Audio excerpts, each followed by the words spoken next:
Sorry, just getting ready for Victory Monday. Coming soon!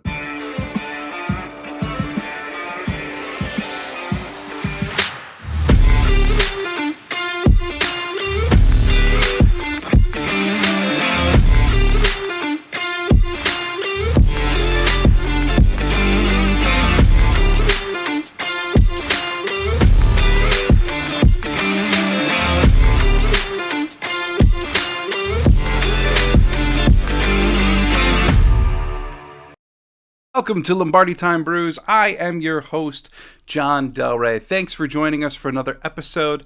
Today is a little bit different. I've got an autograph signing coming up that I want to tell you about. We got a little bit of a practice update, and then I'm also answering listener questions for the first time. And of course, these listener questions, as I've been talking about, go right into our first ever giveaway for Lombardi Time Brews. That's right, I've got the cup with the names in it right here, and I'm going to shake it up later and reveal who won our first giveaway. Again, these are from people who over the last couple of days have sent in questions over Twitter. They've retweeted, they followed all the rules like good people do. I will get to who those people are and reveal for you who the winner of the giveaway is. Just one quick reminder about that giveaway. First of all, it is a Willie Davis signed 8x10. Yeah, look at that, beautiful. And then we also have an A.J. Dillon rookie select card, a Leroy Butler autograph card, and a James Lofton autograph card. All of that will be going to one lucky listener later today, someone who submitted a question through Twitter. So thank you to all of you who submitted questions for our first ever mailbag. I'm really excited to dive into these. We got some excellent questions that I am excited to talk about and discuss with you. So before we get to all of that, one quick thing: hit like, hit share, hit subscribe, all of the usual stuff I say every day. Follow me on Twitter, that's at John Del Rey, @ JONDELRAY. Smash all the buttons. Just your daily reminder to subscribe to the YouTube channel or the audio podcast wherever you listen to this podcast. As we dive in, one quick autograph announcement to tell you about too. On Monday, September 12th, otherwise known as the first Victory Monday of the season. That's Monday, September 12th. Eric Stokes is going to be at the Woodman's in Green Bay. So if you happen to live in the Green Bay area, Eric Stokes will be at the Woodsman's, the grocery store, from 3:30 until 5. It's free autographs and photos with a qualifying purchase of Brutus bone broth. Can't say I've ever had it myself, but if you go there and you purchase a bone broth item by the company Brutus, you then can get an Eric Stokes autograph and photo. He will be in the store for those 90 minutes. So if you're in the Green Bay area, you can head out on Monday, Victory Monday, and go meet one of the Packers' rising defensive stars. So, diving into these questions, we have a bunch of questions. I'm excited to dive in. Really some great ones that I'm really looking forward to talking about. So, number one comes from the Twitter handle Wisco Fanatics. Wisco Fanatics, they do a YouTube video every Wednesday. I've been able to check it out a couple times. Seems like some really cool dudes. So thanks, guys, for submitting a question. And that question is, which player on defense are you most excited to watch for the Packers this year? For me, that's super easy. Rashawn Gary. Dude is my favorite player on the current team. I love everything about his work ethic, how he has presented himself as a Green Bay Packer. And now to see the ability match the potential, I think is going to be an incredibly exciting year. I think he's in for huge things. I'm going to throw out an honorable mention here as well. First round pick Quay Walker. Not from the standpoint of he's going to live up to his potential yet or anything like that, but I think Quay Walker is going to introduce new wrinkles to this defense. It's going to allow for potentially less dime looks, even maybe less nickel, depending on how Barry decides to really break this all out.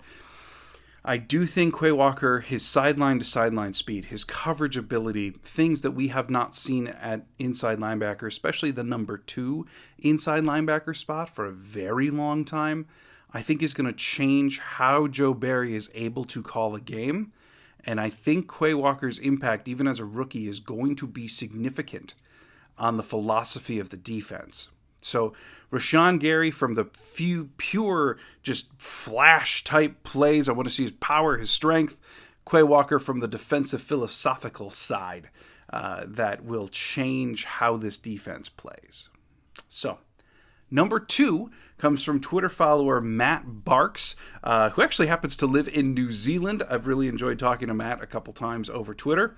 So here's his question. He actually submitted 2, and I'm going to get to both of them. I think both of them are very worthwhile questions.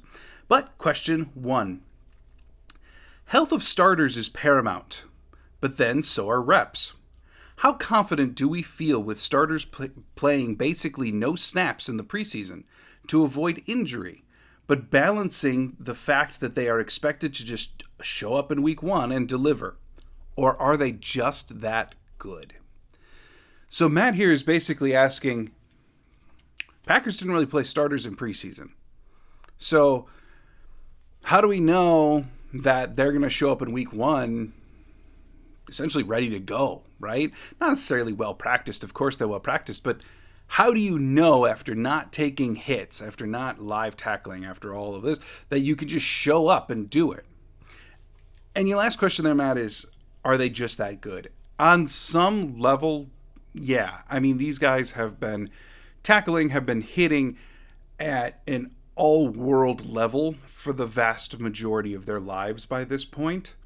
So that it is a certain part of it that motor memory is just expected to kick in.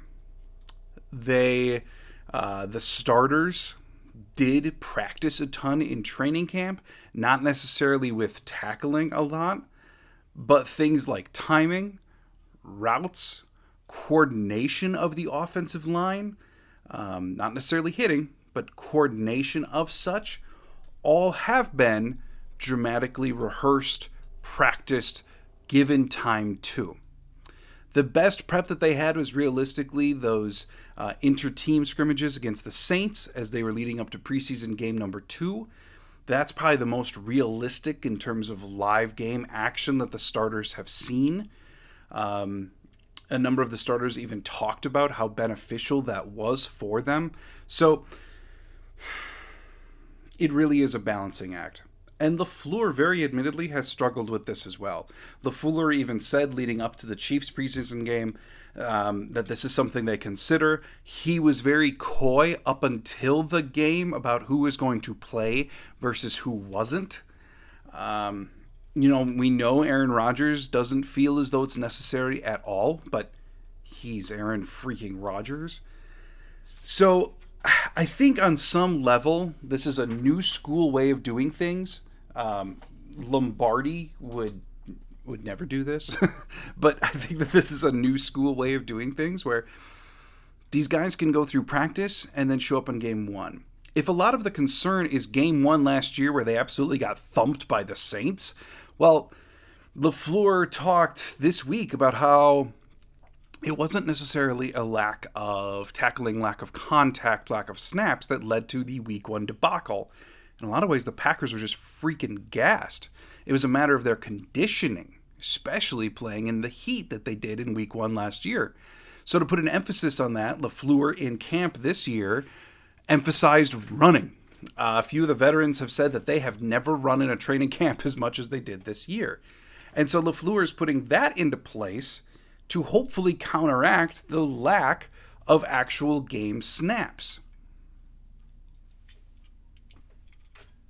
Whether that works or not, we don't know. Whether that works or not, LaFleur doesn't know. This is one of those things that no one knows, but NFL teams are trying to do their best. There is data out there that shows that, in fact, not playing your starters in preseason winds up being beneficial in the long term because of the risk of losing somebody. And even if the starters were to play, you're looking at what? Maybe 1 series? Maybe 2?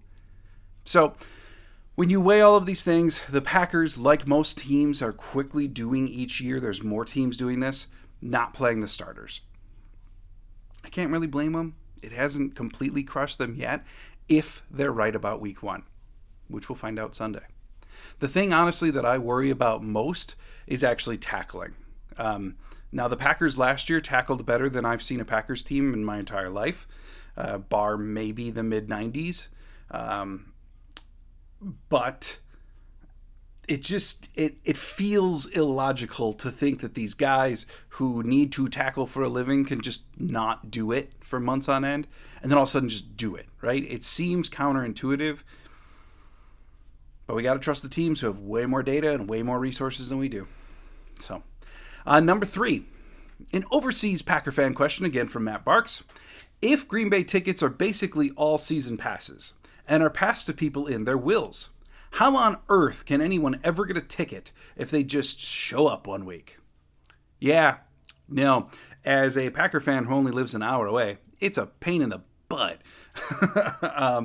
I will say, though, that the secondary market is your best bet. Yes, all tickets at Lambeau are season tickets. Yes, those season tickets can be handed down in your family. Insider tip, though, if you're looking for much quicker season tickets than being on the 59-year waiting list or whatever it is right now, you can sign up to be on the waiting list for club level seats. Club level seats are an entirely different list than bowl seats, and I have been told that the list for that is under 10 years. So if you've got the money and you want to sit club level, you of course could sign up for that and have a shorter wait to actually get your tickets.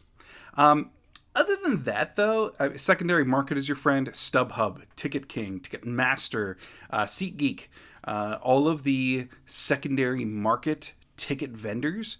Basically, these are people who have the tickets, who post their tickets. Think of it almost like, I don't know. It's like a buy it now on eBay, basically. It's not an auction, but I can say I own these tickets. Through StubHub, I am going to post them for sale. And then someone else can purchase, show up, and go to the game. I have also been told that getting tickets is, especially for mediocre to bad teams that are traveling to Lambeau, it's easier to do it the closer you get to the game. It's also going to be the cheapest you closer to get to the game. Now, it's not guaranteed, and it is a risk. But I have heard from several people that you can get tickets basically at face value the morning of the game. Yeah, it's a risk, I know, but that might be your best bet. Other than that, the Packers do release standing room only tickets. I just saw an announcement earlier today that they announced which game standing room is currently open for. So that's an option for people to, again, you got to buy it in advance, but it's an option. And then 2, generally a week or 2 before the games actually go on, you may see releases from the Packers of, let's say, extra tickets. Each visiting team gets an allotment of tickets to sit in Lambeau. This is for players' families, etc. A number of them always go unclaimed. So whatever is unclaimed, the Packers then post for sale through their actual ticket office. They always go quickly. They are sold at regular face value, but it's an option. So again, you're looking at the secondary market, you're looking at standing room only, or you're looking at those ticket releases that the Packers may do. But those are really the best bets. So that's about it. You did ask, too, about how is it for the Packers versus other teams. Frankly, a lot of other teams don't deal with this.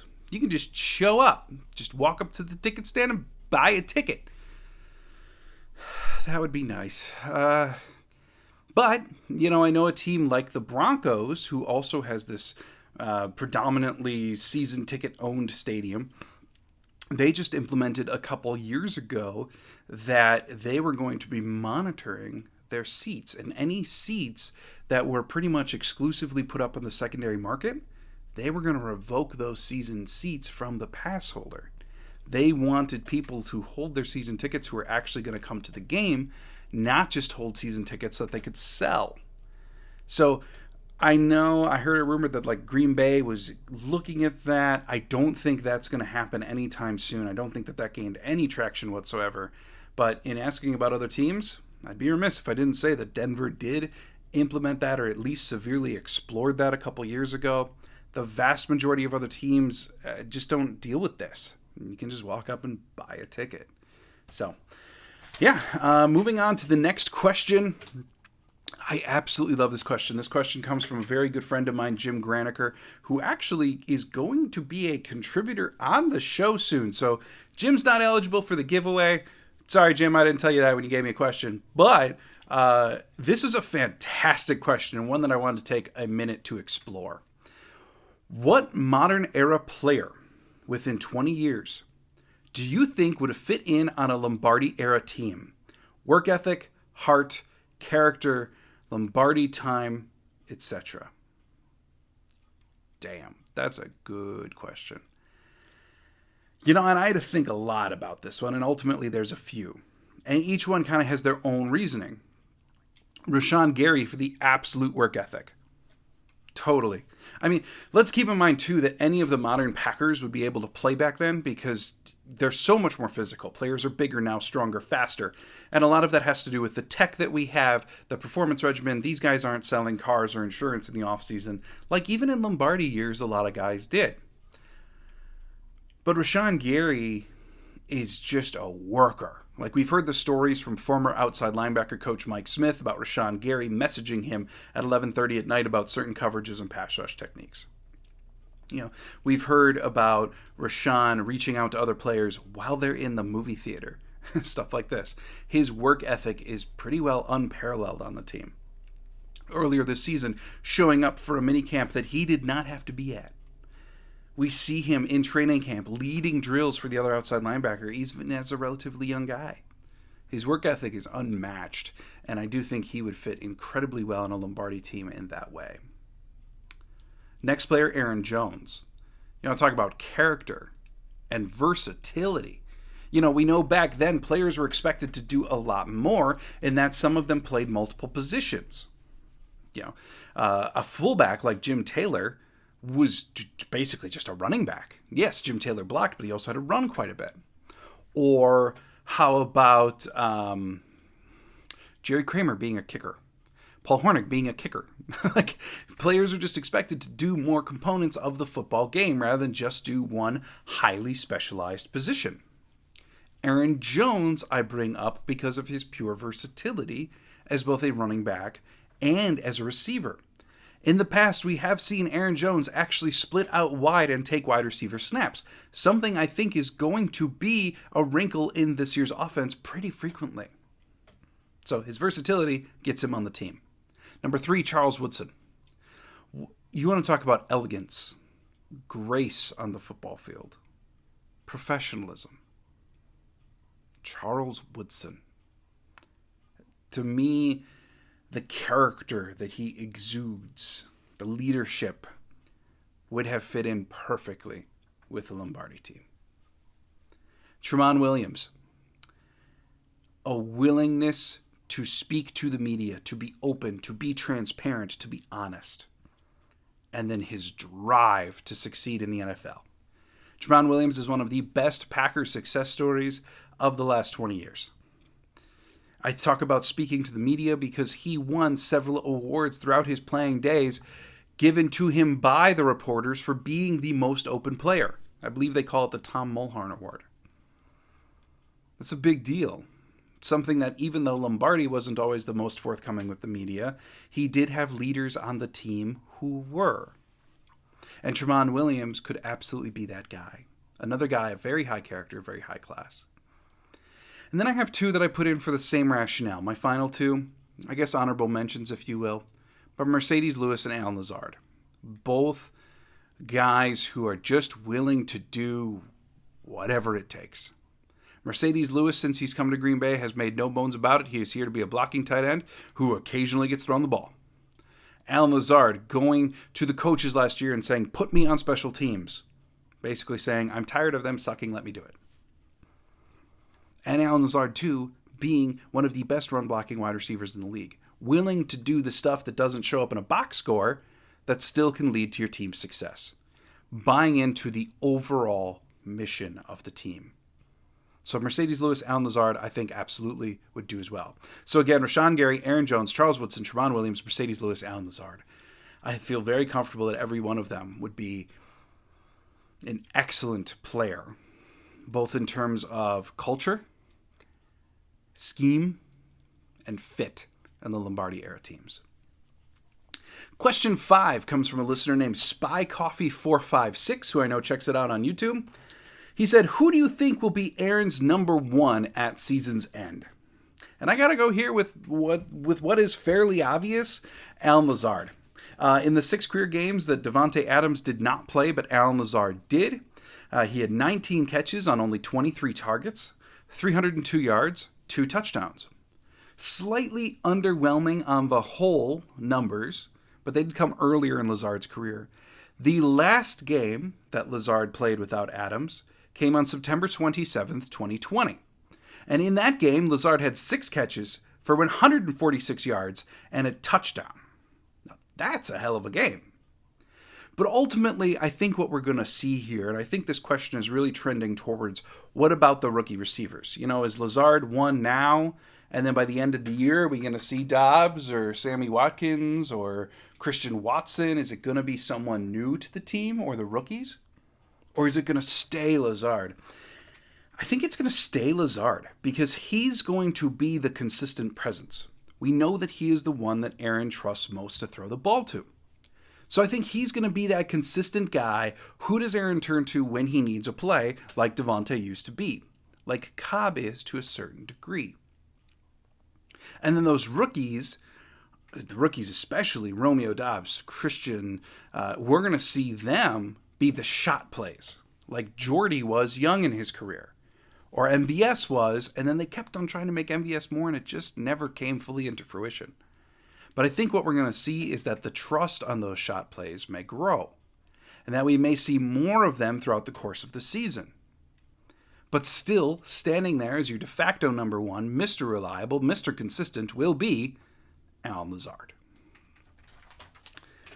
And then my dad had 2 questions, and frankly, when your dad asks you to answer questions, you do it, regardless of anything else. So, Dad, he's also not in the giveaway. Don't worry. Sorry, Dad. But he had 2 questions. Question 1, why do we never have a fast returner? And the truth is because decision-making, vision, they're the things that are significantly more important when it comes to being a returner. You know, Amari Rodgers is basically going to take on some kind of jet, gadget, running back thing in addition to being a slot receiver. We know that he's built a little stockier in the legs. Vision, decision-making. Now, last year at times, Amari Rodgers did not have exceptional decision-making. We have seen throughout the course of the preseason, and according to Coach Rich Bisaccia, that Amari Rodgers has gotten better in that way. Keep in mind, too, that we did have Kylan Hill be the kick returner last year up until his ACL injury. It'll be interesting when Hill is back to see if he can unseat Amari and take the kick returning job back. But ultimately, why do we not have a fast one? Because decision-making and vision are more important than absolute speed. If speed were the biggest requirement, we would have had MVS back there over the last couple of years. But that's not what he does. He doesn't turn on a dime and then sprint. MVS is just pure straight line speed. Now, it is very interesting to me that Romeo Dobbs is still listed on the depth chart. Specifically at punt returner, he's listed as the number 3 punt returner. I am interested to see as he develops if this could be a potential role for him. He has a little bit more speed than Cobb or Rodgers. But as of right now, number 3 on the depth chart. We'll see. Then the last question, will our special teams improve this year? God willing, right? I don't know. We know they've invested in it. We know they have paid up for Coach Rich Bisaccia to come in and fix it. Ultimately, though, here's what I think we're going to see right away. In terms of punting, overall, punting may go down a step. Now, punting from September to Thanksgiving will go down. Punting in December will be better than it's been. Corey Bojorquez, J.K. Scott, both of them, just their ability to punt just fell off once it got cold outside.